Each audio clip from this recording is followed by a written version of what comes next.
क्या है आध्यात्म? दर्शन, चिंतन धारा, विद्या या संस्कृति की परंपरागत विरासत। आध्यात्म दर्शन यानी जीवन का शाश्वत सत्य। मानव जीवन से जुड़े शाश्वत सत्यों को जानिए और समझिए उपासक डॉक्टर सोहन राज तातेड़ से हमारे खास कार्यक्रम आत्मविज्ञान में। आत्मविज्ञान यानी सही दृष्टि, सही सोच। भाई और बहनों, मातृशक्ति को नमन। स्टूडियो में आपका हार्दिक स्वागत है, अभिनंदन है, सत्कार है।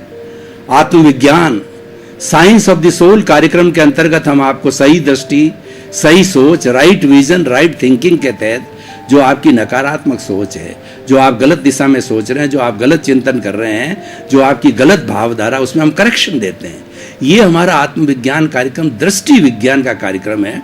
दृष्टि विज्ञान का अर्थ होता है कि हम आपके जो है चिंतन को मोड़ देते हैं, चिंतन को सही करते हैं, और ये सारा कार्य हम अलग अलग एपिसोड्स के माध्यम से करते हैं। तो आज हमारा बहुत सुंदर विषय है कि ज्ञानी की पहचान। भाई और बहनों, हमें ज्ञान प्राप्त करने के लिए जो है संजीवनी मूर्ति को खोजना होता है, सदगुरु को खोजना होता है, ज्ञानी पुरुष को खोजना होता है। ज्ञानी पुरुष या सदगुरु के बिना ज्ञान प्राप्त नहीं होता है। ज्ञान के लिए कहा गया है कि गुरु गोविंद दाऊ खड़े और काके लागू पाए, बलिहारी गुरु आपने गोविंद दियो बताए।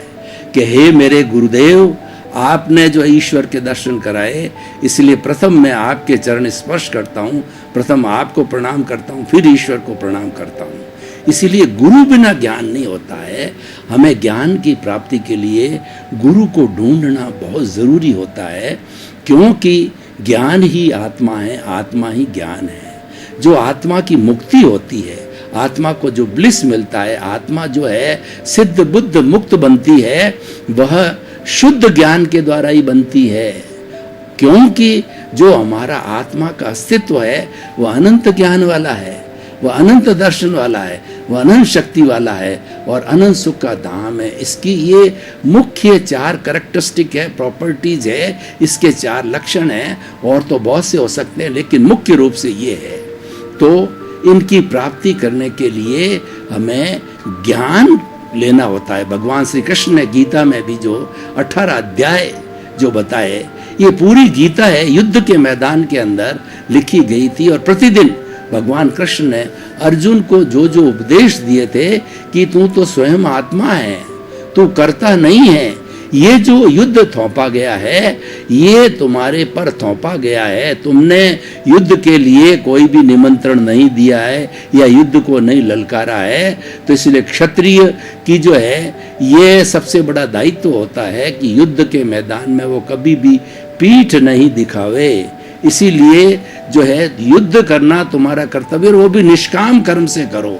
तुम तो अपना कर्तव्य समझे करो, निष्काम कर्म से करो। आत्मज्ञान दिया कि तुम तो मूल रूप से आत्मा हो, और तुम जो है आत्मा को दृष्टिगत रखते हुए ये युद्ध करोगे तो तुम्हारे कोई कर्मों का बंधन नहीं होगा। प्रतिदिन के जो उनके उपदेश थे, प्रथम 6 दिन के उपदेश जो है कर्म योग कहलाए, दूसरे 6 दिन के उपदेश जो है वो भक्ति योग कहलाए, और तीसरे जो 6 दिन के जो योग 6 योग कहलाए, 6 दिन के प्रवचन है वो ज्ञान योग कहलाए। और सबका उपसंहार करें तो ध्यान योग होता है।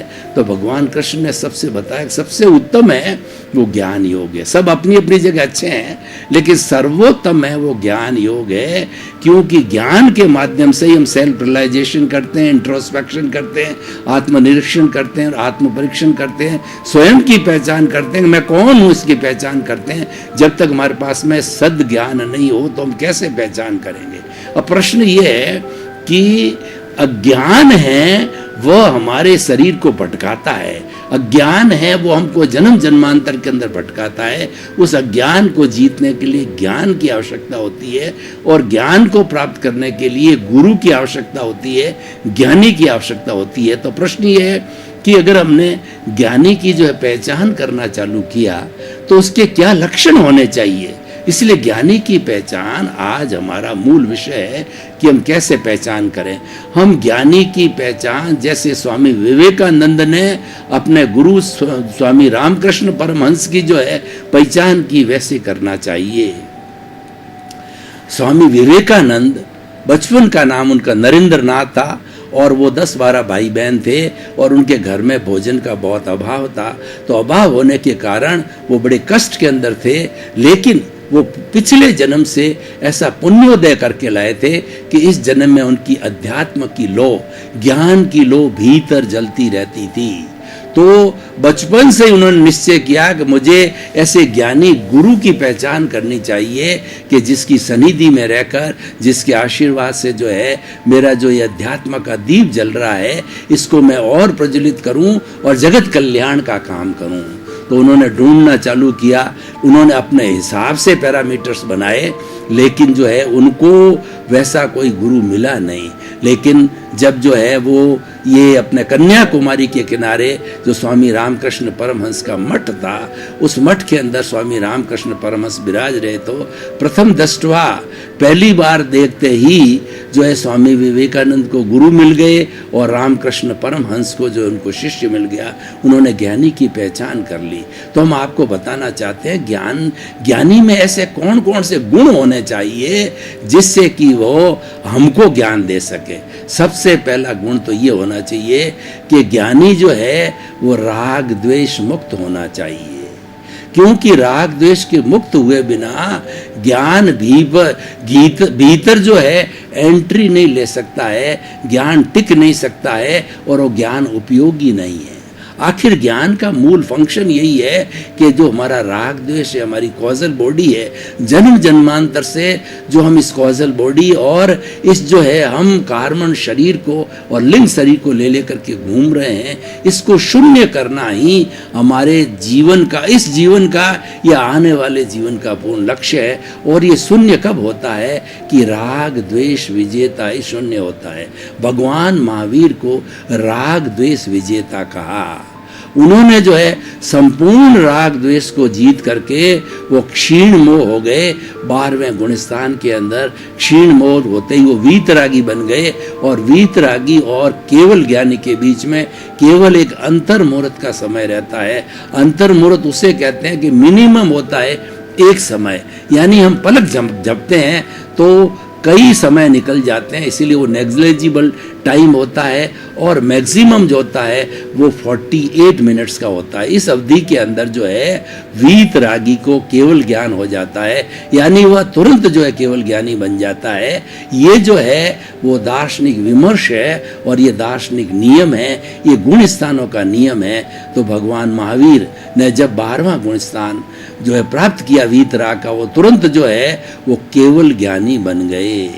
और कोई भी जीव जब वीतराग बन जाता है या केवल ज्ञानी बन जाता है, तो केवल ज्ञानी बनते ही इस औदारिक शरीर के अंदर वह भगवान का स्वरूप हो जाता है। वो भगवान जैसा हो जाता है, वो भगवान ही बन जाता है। इसीलिए जब वो भगवान बन जाता है, सबके लिए पूजनीय, वंदनीय, स्तुत्य और जो है सबका मालिक हो जाता है और सच्चा ज्ञानी हो जाता है। वास्तव में वो 360 डिग्री पर पहुंच जाता है, यानी संपूर्ण जो है कषाय को, क्रोध, मान, माया, लोभ को, राग द्वेष को जो है और मोह के संसार को समाप्त होकर के निर्मोही बन जाता है। एक भी परमाणु मोह का कहिए या एक भी परमाणु राग द्वेष का उनके भीतर नहीं होता है। तो ये तो चरम सीमा है जो है वो ज्ञानी की। लेकिन ऐसे ज्ञानी तो भगवान हो जाते हैं, तो ऐसा तो बहुत मुश्किल होता है और समय आने पर ही होता है। अभी हम चाहें कि संपूर्ण ज्ञानी हमको मिल जाए तो हमारा पुण्योदय हो जावे या किसी ज्ञानी की कृपा हो जावे और हमको सिमंदर स्वामी के चरणों के अंदर महाविद्या क्षेत्र के अंदर ले जावे। वहाँ प्रभु हमारे वहाँ के वर्तमान के तीर्थंकर विराजमान हैं और उनकी सनिधि में जाकर के हम जो है वो ज्ञान को प्राप्त करें और ज्ञान को प्राप्त करके और हमने अपने कर्मों का क्षय करके सिद्ध बुद्ध मुक्त बन जावे। तो पहली ज्ञानी की पहचान हो गई कि वह जो है राग द्वेष मुक्त होना चाहिए। दूसरा जो है ज्ञानी जो है वो जगत कल्याण की भावना से ओतप्रोत होना चाहिए। यानी ज्ञानी कोई वह नहीं होता है जो कि पैसा रखता हो या मंत्र तंत्र करता हो, वह ज्ञानी या सद्गुरु नहीं हो सकता है। सद्गुरु तो जो है वो हमारा अंतरात्मा के ऊपर का जो है परमात्मा बनने की जो दिशा के अंदर जो है रवाना हो गया है, दिशा के अंदर जो है प्रयाण कर दिया है, वही ज्ञानी पुरुष हो सकता है। तो ज्ञानी पुरुष के अंदर जगत कल्याण की भावना होनी चाहिए। तीसरी पहचान ज्ञानी की यह है कि वह स्वयं जो है उस ज्ञान का 24 आवर्स अपने जीवन के अंदर जो है उपयोग करे, यानी 5 आज्ञा की जो जागृति है वो जागृति 24 आवर्स उसके भीतर बनी रहनी चाहिए। वो समदृष्टि वाला होना चाहिए, समदर्शी होना चाहिए, और उसका तीसरा नेत्र खुला होना चाहिए, वो स्थित प्रज्ञ होना चाहिए, वो प्रज्ञा चक्षु होना चाहिए। यानी वो समदर्शी क्या होता है कि वह हर प्राणी के अंदर जो शुद्ध आत्मा भगवान के दर्शन करता है और हर एक के अंदर अपने जैसा अंश के दर्शन करता है। वो आत्मतुलावत होना चाहिए ज्ञानी पुरुष के, दूसरे की जो है आत्मा को अपनी जैसी आत्मा समझे, यानी वह दूसरे के साथ वह व्यवहार नहीं करे जो कि वह जो नहीं चाहता हो। तो ये ज्ञानी की पहचान होती है। ज्ञानी की पहचान कई एंगल से की जा सकती है। एक, हम ज्ञानी पुरुष की सनिधि के अंदर जाएंगे तो हमको महसूस होगा कि हमें अटूट शांति महसूस हो रही है, क्योंकि ज्ञानी पुरुष का आभा मंडल ओरा इतना पवित्र होता है कि उस ओरा में से निकलने वाले जो परमाणु और पुद्गल है जो हमारे तक आते हैं, वह हमें नीरवता देते हैं, शांति देते हैं। परमाणुओं का अपना प्रभाव है, रंग का अपना प्रभाव होता है जीवन के अंदर।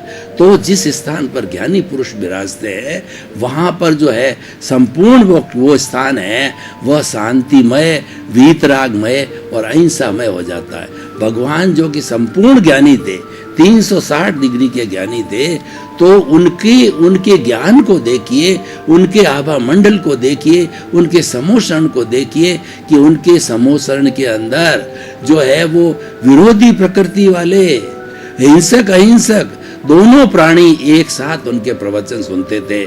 जैसे कि जो है शेर है और आपका चूहा है, बिल्ली है, कुत्ता है, जो एक दूसरे का भोजन है, जो एक दूसरे का शिकार है, वो भी एक ही कुंड पर पानी पीते हैं और एक ही जगह प्रभु का प्रवचन सुनते हैं। जो हमारे ये पशु पक्षी है वो पंचेंद्रिय है, वो भी श्रावक हो सकते हैं और उनके पास के अंदर इतनी बड़ी वोकेबुलरी नहीं है, शब्दकोश नहीं है कि वो चीज़ हमें कुछ बता सके जैसा कि इंसान बताता है। लेकिन हमारे आगम बताते हैं, हमारे धार्मिक ग्रंथ बताते हैं कि पंचेंद्रिय पशु पक्षी भी जो है श्रावक हो सकते हैं। तो भाई और बहनों, भगवान का ये अतिशय होता है कि 125 योजन तक जो है अतिवृष्टि नहीं होती जहाँ विराजते हैं, अनावृष्टि नहीं होती है, भूकंप नहीं आता है, कोई रोग नहीं होता है, महामारी नहीं फैलती है, कोई दुखी नहीं होता है, कोई लड़ाई झगड़ा नहीं होता है और कोई अशांति नहीं होती है। ये उनके अतिशय का प्रभाव है, ये उनके 360 डिग्री ज्ञान का प्रभाव है। तो इसीलिए ज्ञानी पुरुष की पहचान ये होती है कि जहाँ पर ज्ञानी पुरुष विराजते हैं वहाँ पर एक अहिंसा का वातावरण बन जाता है, वहाँ पर कोई छोटा बड़ा नहीं होता है, सबको समान दृष्टि से शुद्ध आत्मा भगवान के रूप से देखा जाता है। वहाँ पर जो भेद हम बुद्धि के स्तर पर करते हैं कि ये तो तीव्र बुद्धि वाला है, ये मंद बुद्धि वाला है और ये मध्यम बुद्धि वाला है, ये पैसे वाला है, ये धनाढ्य है, ये गरीब है, या जो अधिक प्रभावशाली है और ये कम प्रभावशाली है, ये बहुत बड़ा नेता है और ये छोटा व्यक्ति है, वैसा भेदभाव नहीं होता है ज्ञानी के पास में। ज्ञानी तो जगत कल्याण करने वाले होते हैं, उनके अंदर भावना ही ये होती है कि मैं ज़्यादा से ज़्यादा लोगों को कल्याण करूं। ऐसे ज्ञानी पुरुष दादा भगवान थे। थोड़ा सा मैं उनका परिचय देना चाहता हूं कि दादा भगवान का जीव, जब भगवान ऋषभ ने जो है वो भरत चक्रवर्ती को अक्रम विज्ञान दिया। अक्रम विज्ञान क्या दिया कि भरत चक्रवर्ती के कुल 100 भाई थे, 99 भाई दीक्षित हो चुके थे और भरत चक्रवर्ती राजकाज करते थे और राजकाज में सब तरह की हिंसा होती है। तो अपने पिता जो है ऋषभ भगवान के पास में गए कि आपने मेरे 99 भाइयों को तो जो है साधु बना दिया, उनको मुक्ति के रास्ते पर लगा दिया, और मैं जो है सारा ये हिंसा का कार्य कर रहा हूँ, संसारी कार्य कर रहा हूँ, मेरी मुक्ति कैसे होगी? तो भगवान ऋषभ ने कहा कि तुम भी चिंता मत करो, उनके पास तो क्रमिक विज्ञान है, मेरे पास क्रमिक विज्ञान है जो हमेशा चलने वाला है, लेकिन मैं तुमको एक अक्रम विज्ञान देता हूं। वह मैं तुम्हें अक्रम विज्ञान की शक्तिपात करता हूं कि उसको प्राप्त करके और तुम शीघ्र गति से जो मुक्ति को जा सकते हैं। अक्रम का मतलब होता है जिसका कोई क्रम नहीं है, और क्रमिक होता है, स्टेप बाय स्टेप होता है, पहला दूसरा गुण स्थान, तीसरा गुण स्थान, चौथा, बढ़ते बढ़ते बढ़ते 14वें गुण स्थान पार करके सिद्ध बुद्ध मुक्त होता है। लेकिन जो भाग्यशाली होते हैं तो भगवान जो है ऋषभ ने ये ज्ञान उसको दिया, तो उसने जो अक्रम विज्ञान को जब पालन किया और अपने जो कांच का महल था उसके अंदर 5 आज्ञा का पालन किया, अक्रम विज्ञान का पालन किया, और वो भी जल्दी सिद्ध बुद्ध मुक्त हो गए। उनके साथ में ये दादा भगवान का जीव था। 10 लाख वर्ष तक ये चिंतन करते रहे कि मैं कौन हूँ और इस सृष्टि का नियंता कौन है, इस सृष्टि को चलाने वाला कौन है। तो अचानक उनका 1908 के अंदर जो है मूलजी भाई जो है मूलजी अंबाजी भाई जो पटेल के नाम से था, और वो जो है बड़ौदा के रहने वाले थे। तो 1908 में उनका जन्म हुआ, और उसके बाद में 1958 को सूरत के तीसरे जो है प्लेटफॉर्म के ऊपर अचानक उनके अंदर 356 डिग्री का ज्ञान अवतरित होगा और ज्ञानी पुरुष बन गए, और 4 डिग्री उनका बाकी रहा, और वो चाहते तो अभ्यास करके 4 डिग्री का जो है वो ज्ञान आगे जाके प्राप्त कर सकते, लेकिन भरत क्षेत्र की जो बंदिश है कि यहाँ पर 356 डिग्री से ऊपर कोई जा नहीं सकता, तो उनको खटपटिया वीतरा कहते हैं। तो उन्होंने जो है वो उस ज्ञान को प्राप्त किया, एक भुवन भास्कर ज्ञान का उनके अंदर उदय हुआ और ज्ञानी पुरुष मिल गए। उनको सबसे बड़ा जो है ये ज्ञान हुआ, 10 लाख साल जो है वो सर्च करते करते कि व्यवस्थित शक्ति है वही जगत का संचालन करती है, वही करता है, मनुष्य या कोई भी प्राणी करता नहीं हो सकता है। और उनके भीतर जो है एक शुद्ध आत्म तत्व को जो अवतरित हुआ, और सभी जीवों को वो रियल और रिलेटिव की दृष्टि से वो देखते रहे। तो उन्होंने 5 आज्ञा का जो है आविष्कार किया कि इन 5 आज्ञा को प्राप्त करके 5 आज्ञा को ज्ञान की विधि से देने लग गए। और फिर 1958 के बाद में 1962 के अंदर उनको उनके भतीजे ने कहा, आप केवल जो है मेरे दादा नहीं हो, सारी दुनिया के दादा हो, और आप दादा भगवान हो। तभी से 1962 के बाद में उनका जो दादा भगवान के नाम से विख्यात हुआ। 1974 के अंदर उन्होंने आप्त पुत्रों को दीक्षा दी, उनको ज्ञान जो है संप्रेषित किया। धीरे धीरे इनकी ज्ञान की परंपरा चलती रही, और उन्होंने बताया कि ये तो जो अत्यंत भाग्यशाली उनको मिलता है, और ये 250 वर्ष तक का इसका जो है समय होता है, इसके अंदर कोई भी बेड़ा पार कर ले अपना तो वो हो जाता है। और 5 आज्ञा का जागृति पूर्वक पालन करे तो 250 वर्षों के अंदर वह सिमंदर स्वामी के चरणों में जन्म लेकर के सिद्ध बुद्ध मुक्त बन सकता है। तो भाई और बहनों, ऐसे ज्ञानी पुरुष हमको चाहिए, ऐसे हमको सद्गुरु चाहिए जिनके पास में सच्चा ज्ञान हो, जिनके पास में शुद्ध ज्ञान हो, और जिनके पास में मुक्ति में ले जाने का ज्ञान हो। वही दूसरों को जो है ज्ञान प्रेषित करे तो मुक्त करा सकते हैं। एक बंधा हुआ व्यक्ति जो है वो बंधा हुआ व्यक्ति दूसरे को मुक्त नहीं करा सकता। एक अशांत व्यक्ति दूसरे को शांति नहीं दे सकता है। इसीलिए ज्ञानी पुरुष की ये पहचान होती है कि उनके अंदर संभाव की स्थिति होती है, जगत कल्याण की स्थिति होती है, कोई भेदभाव उनके साथ नहीं होता है, और वो तो हर इंसान को जो है वो रियल रूप के अंदर देखते हैं। शरीर को वो देहधारी, नामधारी, पैकिंग रूप के अंदर कहते हैं, लेकिन जो है रियल जो बात है वो उसके भीतर विराजमान शुद्ध आत्मा भगवान वो देखते हैं, उनको नमन करते हैं। और वास्तव के अंदर 84 लाख जीवा योनि के अंदर मूल रूप से वही शुद्ध आत्मा है, वही शुद्ध आत्मा भगवान है, जो कि हमारा लक्ष्य बनने की। अभी हम बने नहीं हैं, अभी हम बॉन्डेड है। जिनको ये ज्ञान मिलता है वो जो है वो जीवात्मा से अंतरात्मा बन जाते हैं। तो इस तरीके से जो है ये उनको ज्ञान का ये अक्रम विज्ञान है, एक लिफ्ट है, ये एक एरोप्लेन है, ये हाई जंप है, एक लॉन्ग जंप है, जो कि शीघ्र हम पार कर सकते हैं, क्योंकि हम इसके अंदर अशुभ से शुभ, शुभ को नहीं पकड़ करके शुद्ध को पकड़ा जाता है। इसके अंदर शुभ भाव भी अच्छा है। मन वचन काया की जितनी भी धार्मिक क्रिया है वह शुभ भाव है, और उस शुभ भाव के साथ के अंदर पुण्य का बंध होता है। उस पुण्य को भोगने के लिए या तो मनुष्य बनो या बहुत ज़्यादा पुण्य हो तो देवगति के अंदर जाना पड़ता है। इसका मतलब है कि बहुत ज़्यादा समय लगाना पड़ता है। हमारे पास इतना समय नहीं है, और जैसा बता रहे हैं कि 250 वर्ष के अंदर ही कोई बेड़ा पार करे तो हो सकता है, तो उसको तो बहुत जल्दी जागृति रखनी पड़ती है। जागृति एक शुद्ध अवस्था में आ जाता है। वो शुभ, जो शुभ तो सारी शुभ की अच्छी है, सामायिक करना, मंदिर जाना, प्रतिक्रमण करना, और जो है वो 18 भगवान ने जो 12 तरह के तप बताए सब अच्छे हैं, लेकिन हर एक का अपना अपना स्तर होता है। कोई जल्दी जाना चाहता है, कोई जो है वो तीव्र बुद्धि वाला है, और मूल बिला बुद्धि का प्रश्न नहीं है, जिसके अंदर तड़प है जल्दी मुक्त होने की, उसके लिए अक्रम विज्ञान है। और मिलता उसी का है जिनको कि जो है पूर्व भव का जो है पुण्योदय हो, उनको ही मिलता है, हर एक को नहीं मिलता है। तो भाई और बहनों, ज्ञानी की पहचान हमारा विषय है। हमें ऐसा ज्ञानी नहीं चाहिए जो हमें संसार में भटकाता हो। संसार में तो हम भटक ही रहे हैं। संसार क्या है?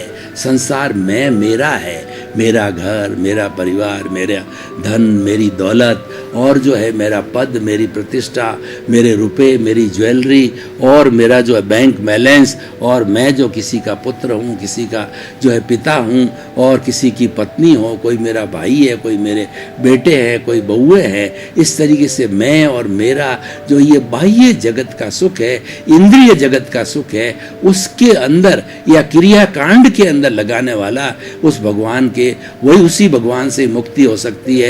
उस भगवान के ही दर्शन करो और उस भगवान का मंदिर बनाओ, या ये क्रिया करो, ये क्रिया करो।